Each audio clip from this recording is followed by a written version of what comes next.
Hello, hello, my people, Chilandanians. Okay, I am trying to come up with a bestie's name because you guys are my people, my book family.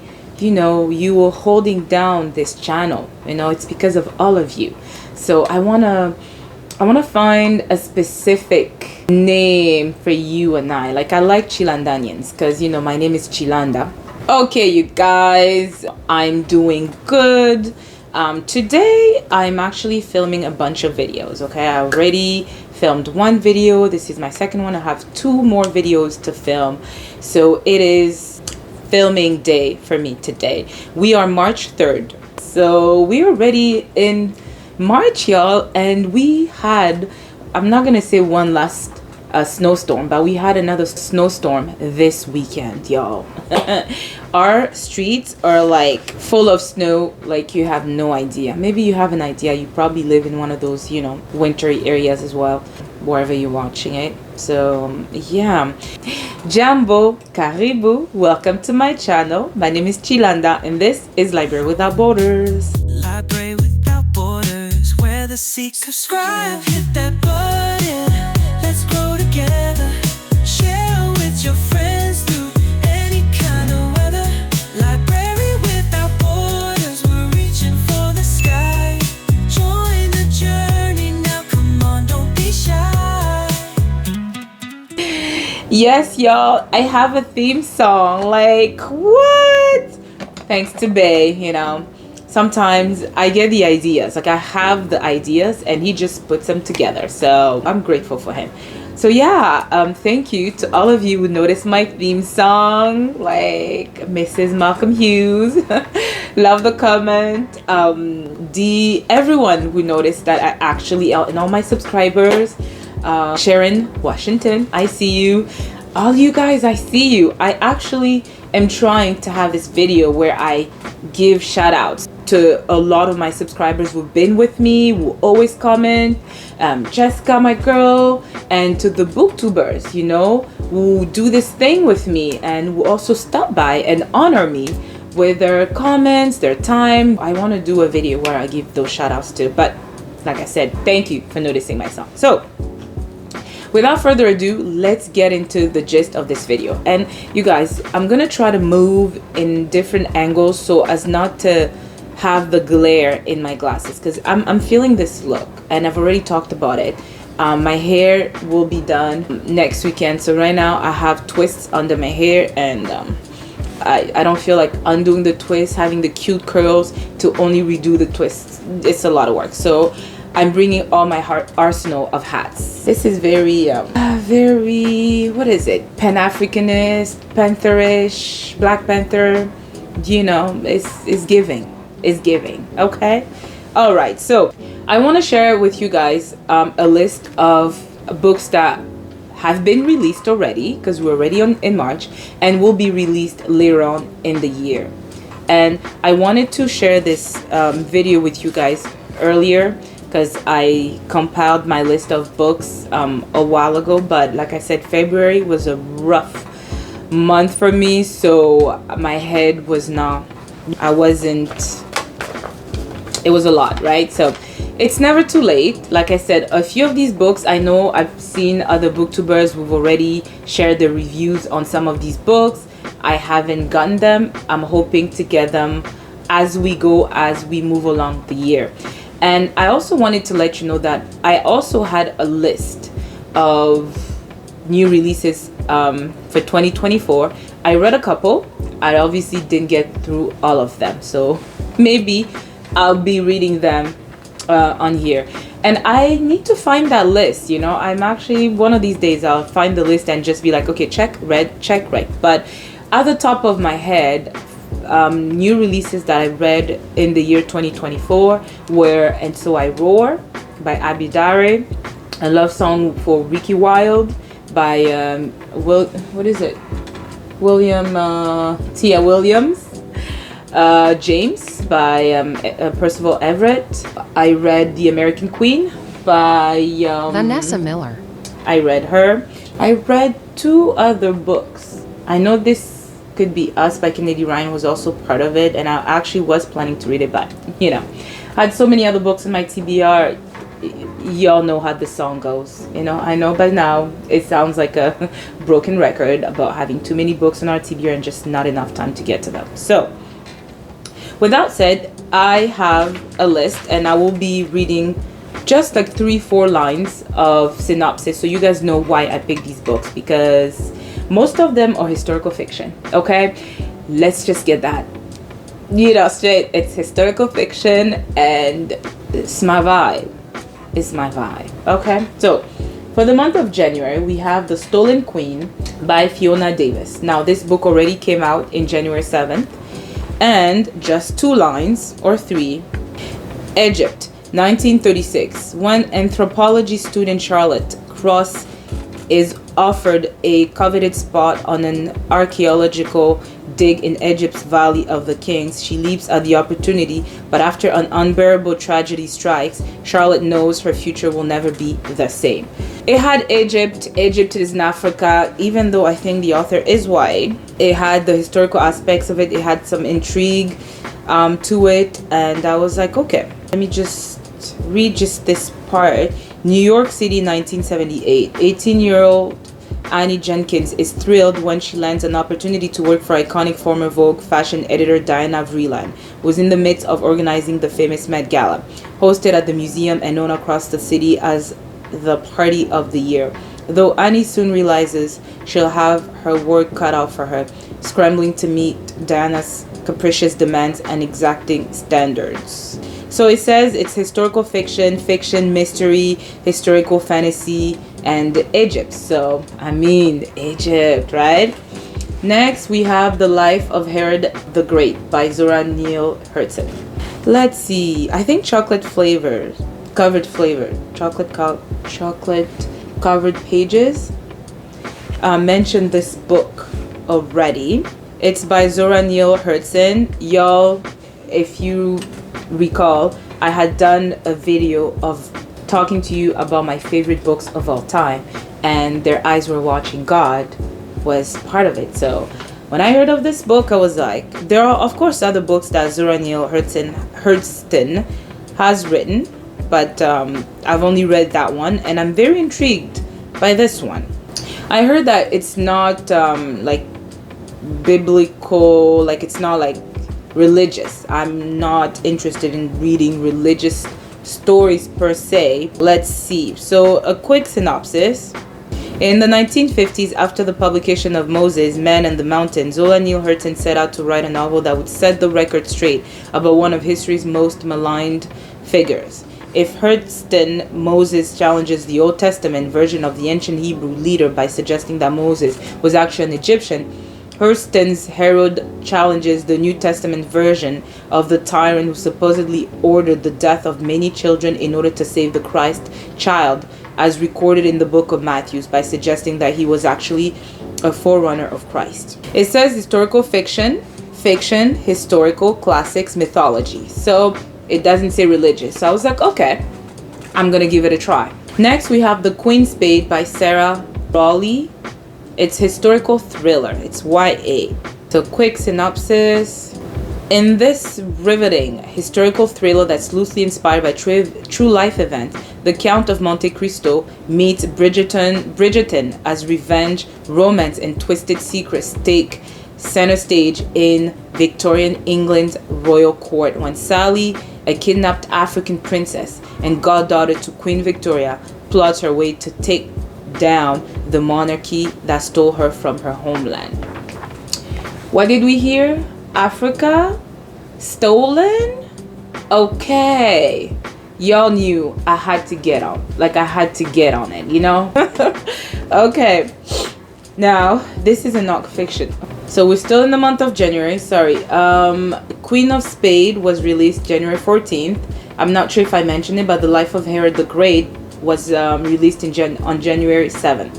And Black in Blues by Imani Perry has been released on January 28th. And that's a non-fiction. So quick synopsis. Throughout history, the concept of blackness has been remarkably intertwined with another color, blue. In daily life, it is evoked in countless ways. Blue skies and blue water offer hope for that which lies beyond the current conditions. But blue is also the color of deep melancholy and heartache, echoing Louis Armstrong's question, "What did I do to be so black and blue?" In this book, celebrated author Imani Perry uses the world's favorite color as a springboard for a riveting emotional, cultural, and spiritual journey on examination of race and blackness that transcends politics or ideology. So that's a nonfiction, and of course, I'm intrigued. And lastly, in January, The Girls of the Glimmer Factory. It's also historical fiction, and that was released on January 28th. What's this book about?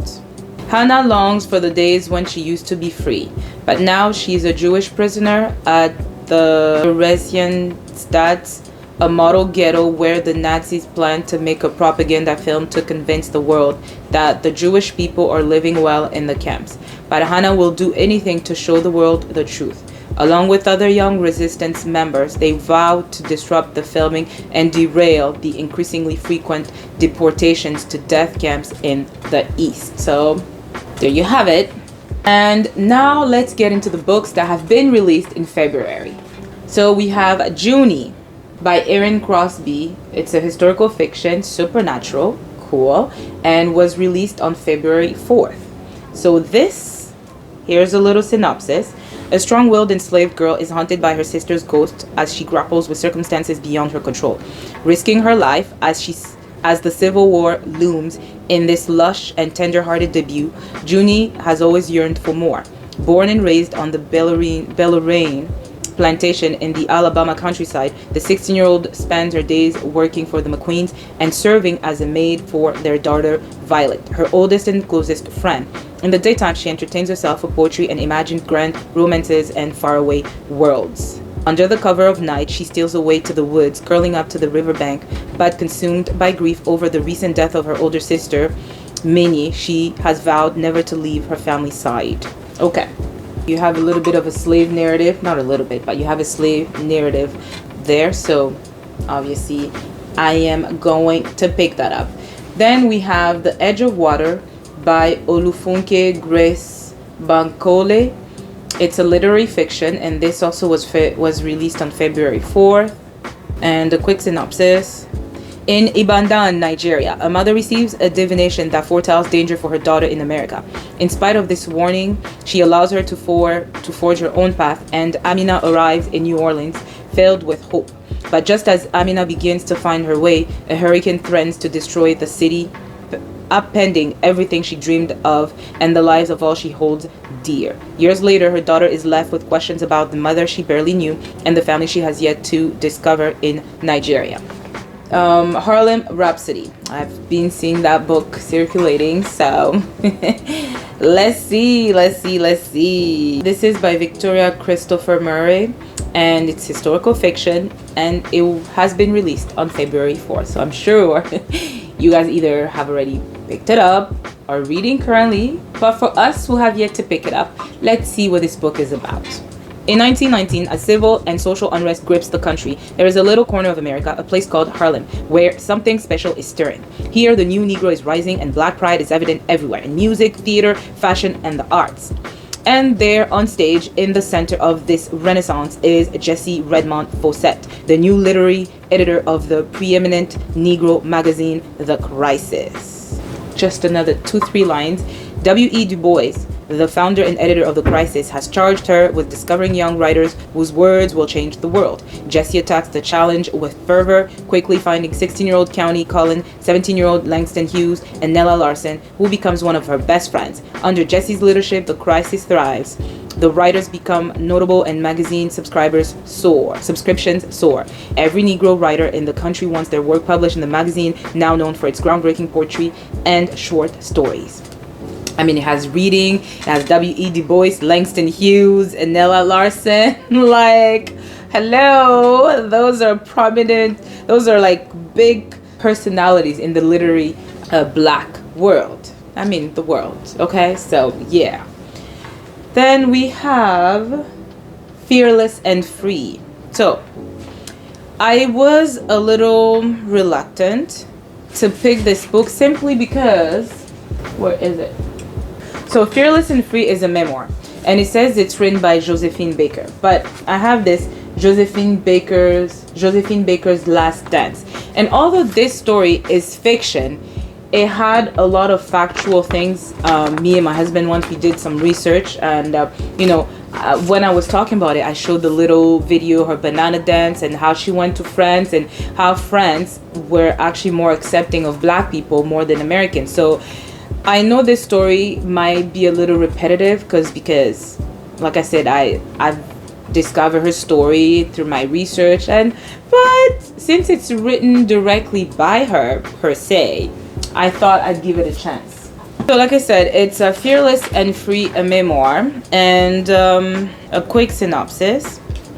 After stealing the spotlight as a teenage Broadway performer during the height of the Harlem Renaissance, Josephine then took Paris by storm, dazzling audiences across the roaring 20s. In her famous banana skirt, she enraptured royalty and countless fans, Ernest Hemingway and Pablo Picasso among them. She strolled the streets of Paris with her pet cheetah wearing a diamond collar. With her signature flapper bob and enthralling dance moves, she was one of the most recognizable women in the world. Like I said, all of that I've been knowing about her, so it'll be nice to revisit her story again as told by herself, right? Then we have People of Means. It's by Nancy Johnston, also a historical fiction, was released on February 11th. So quick synopsis. It's 1959 and Frida Gilroy has just arrived at Nashville's Fisk University, eager to begin her studies and uphold the tradition of black excellence instilled in her by her parents back home in Chicago. Coming from an upper middle class lifestyle where black and white live together in relative harmony, Frida is surprised to discover the menace of racism down south. When a chance encounter with an intriguing young man draws her into the burgeoning civil rights movement, Frida finds herself caught between two worlds and two loves and must decide how much she's willing to sacrifice in the name of justice, equality, and the advancement of her people. Yes! See, these are stories I should be reading this month of February. Maybe I'll add this one, maybe. I have a couple of books by black female authors that, but I mean, okay, I'm only one person, one brain with like a lot going on, okay? But I'm excited. I'm excited to dive into all these stories that I've shared with you guys so far. And finally, two more. In February, we have Skin by Ibi Zoboi. Ibi Zoboi. Ibi Zoboi. Ibi Zoboi. Ibi Zoboi. Oh, okay. Yeah. Okay. All right. Sounds cool, huh? So this actually is a YA. It's YA. So 15-year-old Marisol is the daughter of a Sukuyan. Every new moon, she sheds her skin like the many women before her, shifting into a fireball witch who must fly into the night and slowly sip from the lives of others to sustain her own. Okay, there's a reason why I picked up this book, because before y'all get stuck on witch, okay, let's just wait for it. But Brooklyn is no place for fireball witches, with all its bright lights, shut windows, and bolt-locked doors. While Marisol hoped she would leave their old traditions behind when they immigrated from the islands, she knows this will never happen while she remains ensnared by the one person who keeps her chained to her magical past, her mother. Okay, so there's obviously more to it. There's another 17-year-old Genevieve girl. Okay, but either way, the reason why I was intrigued was simply because it's Caribbean. It's from the Caribbean. It's from a Caribbean author. It's fantasy, young adult, contemporary fiction, and it just because it mentioned islands, so you know. Then next one we have Follow Me to Africa, a novel by Penny Hall, historical fiction. Let's see what that one is about. So quick synopsis. In 1983, a 17-year-old Grace Clark has just lost her mother when she begrudgingly accompanies her estranged father to an archaeological dig at Olduvai Gorge on the Serengeti plains of Tanzania. I love Serengeti. I've always loved watching the animals of Serengeti. Like, I love it. Here, 70-year-old Mary Leakey enlists Grace to sort and pack her 50 years of work and memories.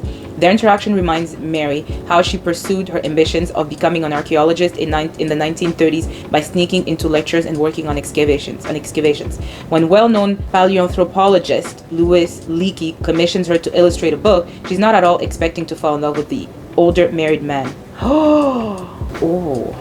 Mary then follows Louis to East Africa, where she falls in love for a second time, this time with the Olduvai Gorge, where her work defines her as a great scientist and allows her to step out of Louis' shadow. So, I mean, you had Africa, Serengeti, Tanzania, and a little love scandal. That's a good story. Historical fiction as well. Okay, guys, so now we have 2 books coming up in March. The first one is One Good Thing by Georgia Hunter. This is expected tomorrow, March 4th. I know I got this book. I got my reasons, y'all, okay? Which I've made them clear. So, quick synopsis. 1940, Emilia Romagna. Lily and Esty have been best friends since meeting at the University of Ferrara. When Esty's son Theo is born, they become as close as sisters. There is a war being fought across borders, and in Italy, Mussolini's racial laws have deemed Lily and Esty's descendants of an inferior Jewish race. But life somehow goes on until Germany invades northern Italy and the friends find themselves in occupied territory. Now, this is a bit reminiscent of the book I finished reading, which was Eternal. It was Eternal, y'all. That book was dear to me. Okay, next we have Dream Count.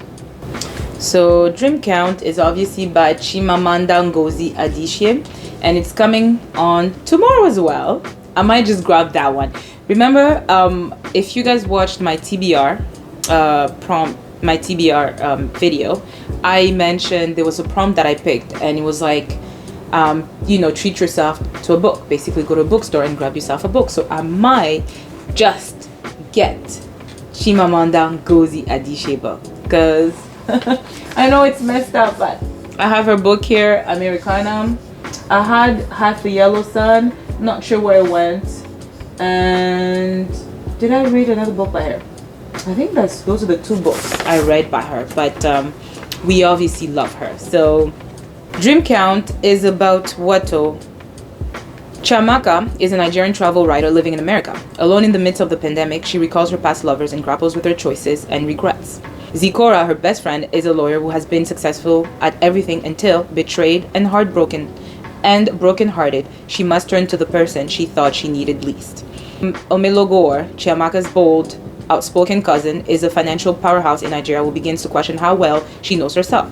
And Kadiatu, Chiamaka's housekeeper, is proudly raising her daughter in America, but faces an unthinkable hardship that threatens all she has worked to achieve. Okay, all right. So, yeah, I can't wait to discover what this book is about. What's the link between all these women and their love lives and family lives, and how their stories will unfold. So, there you have it. Then in April, we have Happy Land. Now, I read The American Queen was based on this true story of Happy Land. So this one is written by Dolan Perkins Valdez. She wrote Take My Hand. That's the only book I read by her. Now, like I said, a few of these stories are very fresh in my mind because either I read them last year or the previous year. But like I said, sometimes, a different perspective just sheds, different sides to stories or perspectives to the stories that, weren't covered in the other books that I read, right? So let's see. Okay. Quick synopsis. In the hills of Appalachia, there once existed a land ruled by a king and a queen.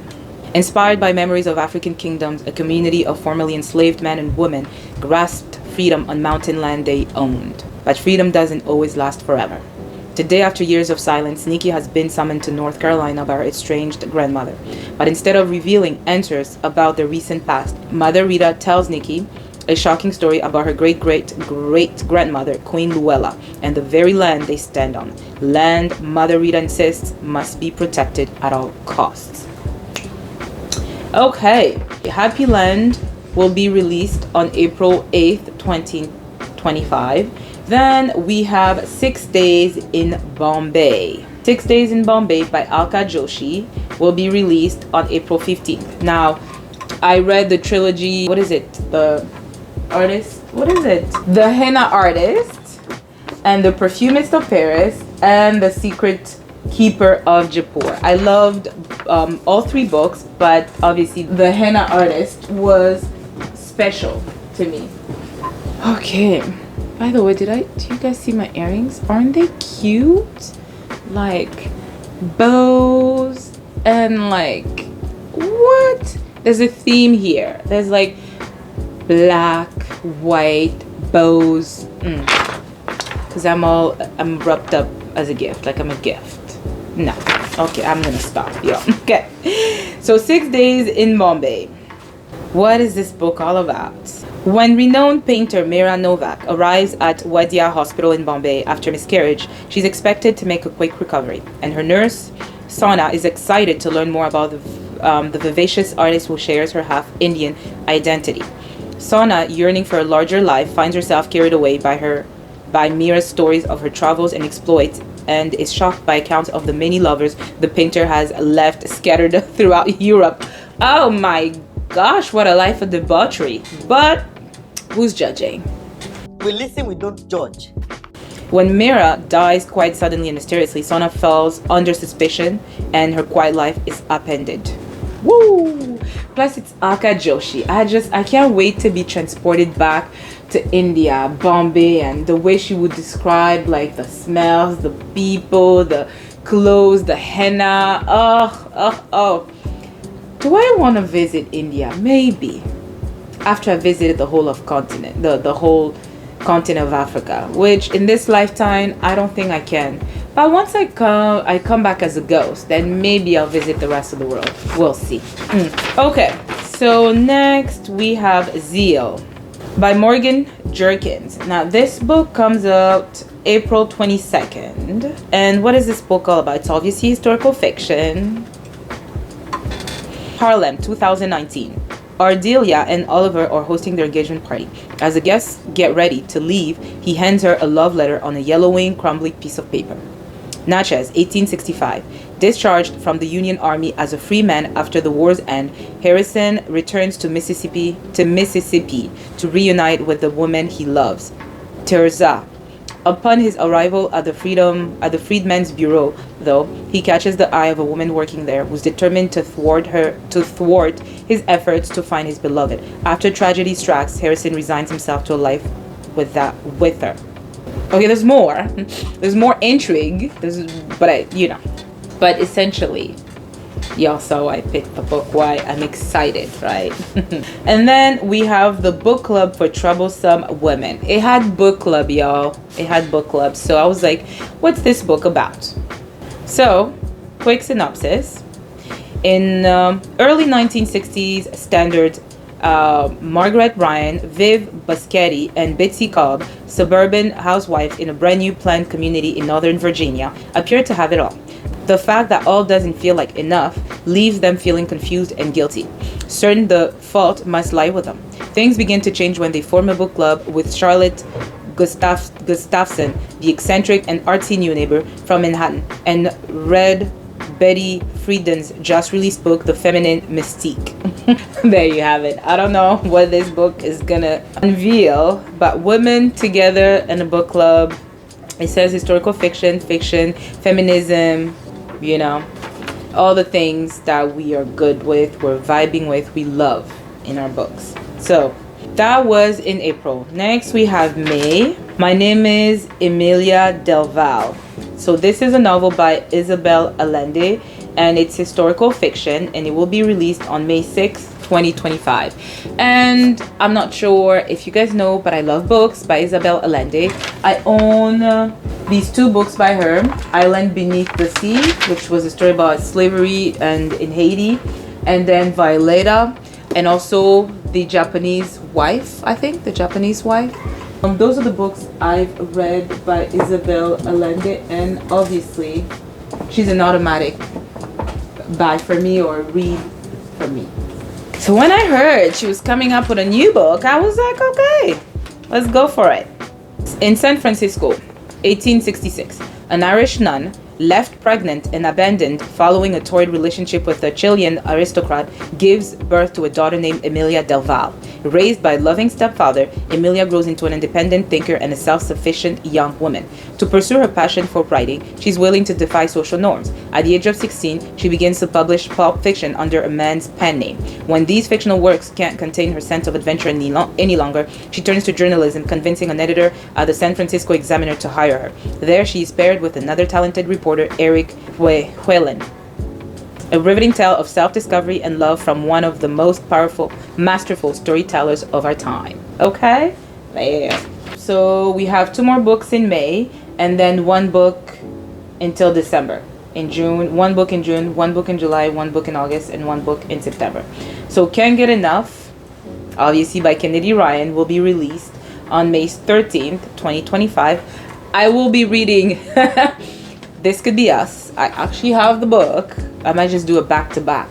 She's a woman with goals, dreams, ambitions, always striving upward. And in the midst of everything, she's facing her toughest challenge, caring for an aging parent. Who has time for romance? From experience, there's a low ROI on relationships. I don't know what that means. She hasn't met the man who can keep up with her anyway, until him. Okay? We're gonna leave it at that. The Girls of Good Fortune. What is this? So, The Girls of Good Fortune is a book by Christina McMorris, and it's historical fiction. And this book will be released on May 20th, 2025. And it says here, Portland, 1888. My gosh, all my books, I know they're historical, but they're like, seems to all be from the 1800s. Did you get a theme there? Portland, 1888. Amid the subterranean labyrinth of the notorious Shanghai tunnels, a woman awakens in an underground cell, drugged and disguised. Celia soon realizes she's a Shanghaied victim on the verge of being shipped off as forced labor, leaving behind those she loved most. Although well accustomed to adapting for survival, being half Chinese, passing as white during an era fraught with anti-Chinese sentiment, she fears that far more than her own fate lay at stake. Oh! Now, like I said, y'all, I have a background in a lot of these books. Y'all know I just finished reading that book about the Chinese people that were persecuted by Americans during the building of the railroads in the United States. What was it again? It's somewhere there. So as soon as I read this story, I was intrigued. And a half Chinese passing for white. Whoa. Okay, now I'm not sure, but I feel like the phenotype or the Chinese traits are very dominant when mixed with either white or black. Is it just me? So how are you able to pass for white? I want to discover, okay? But I'm intrigued. I'm very much intrigued. So there you have it. June 25, I have 1 book that I am anticipating. King of Ashes. Obviously. Why are you giving me Raymond? Who's Raymond? Okay, now I am anticipating this because this year is the year where I read a book by A.C. Cosby. Starting with, I think, Sinner's Bleed. I need to read that book. Okay, I have like 2 books by S.A. Cosby. Okay, so I am thinking, because I'm anticipating this one, I would have at least read 1 or 2 books by him to get a taste of his writing, right? Real quick synopsis. When eldest son Roman Caruthers is summoned home after his father's car accident, he finds his younger brother Dante in debt to dangerous criminals and his sister Nivea exhausted from holding the family and the family business together. Nivea and their father will run the Caruthers crematorium in the rundown Central Virginia town of Jefferson Run, see death up close every day. But mortality draws even closer when it becomes clear that the crash that landed their father in a coma was no accident, and Dante's recklessness has placed them all in real danger. Okay, y'all getting it, huh?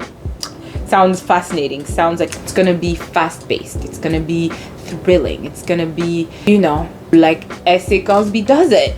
I hear that he does it well, so I know he's gonna deliver. Then in July we have Blood in the Water by the one and only Tiffany D. Jackson. Okay, so this comes up on July 1st. So this book is thriller, obviously. This summer, beware of sharks. Brooklyn girl Kaylani McKinnon feels like a fish out of water. She's spending the summer with family friends in their huge house on Martha's Vineyard, and the vibe is definitely snooty. Still, there are beautiful beaches, lots of ice cream, and a town full of fascinating black history, plus a few kids her age who seems friendly. Until the shocking death of a popular teenage boy rocks the community to its core. Was it a drowning, a shark attack, or the unthinkable murder? All right, Tiffany D. Jackson.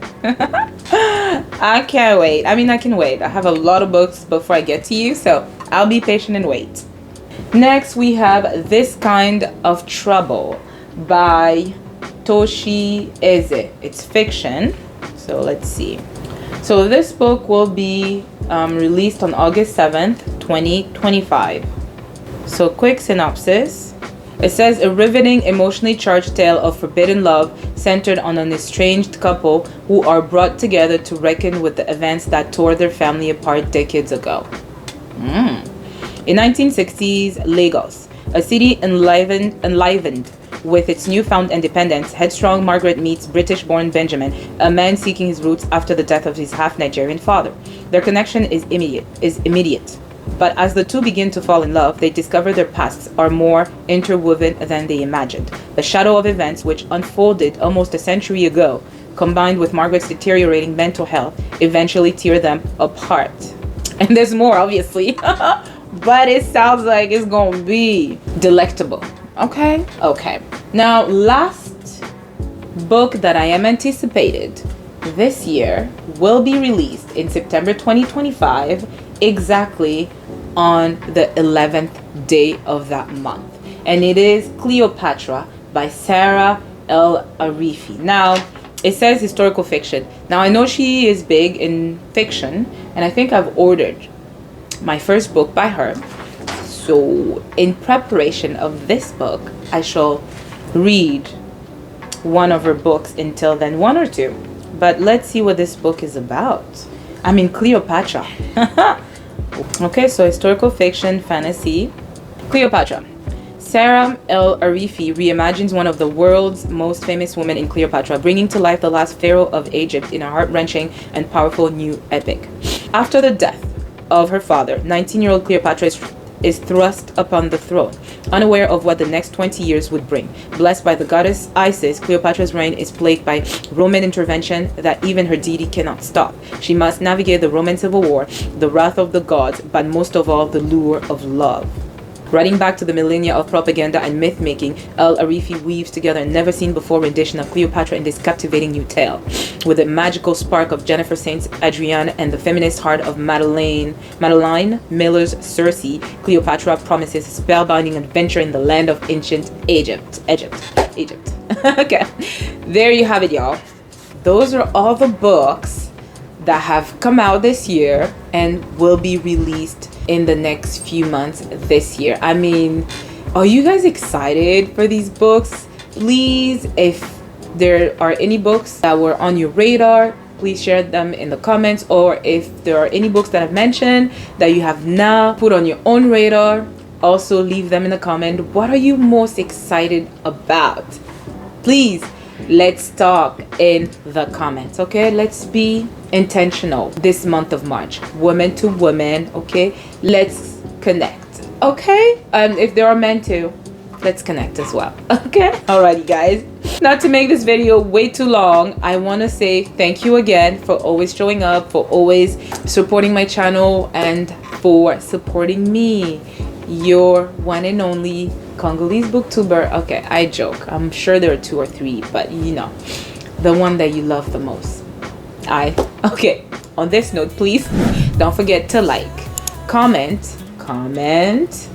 subscribe, and share. And before I literally conclude for real, for those who are not so inclined to leave me a comment, I would love, what would represent a new release? New spring?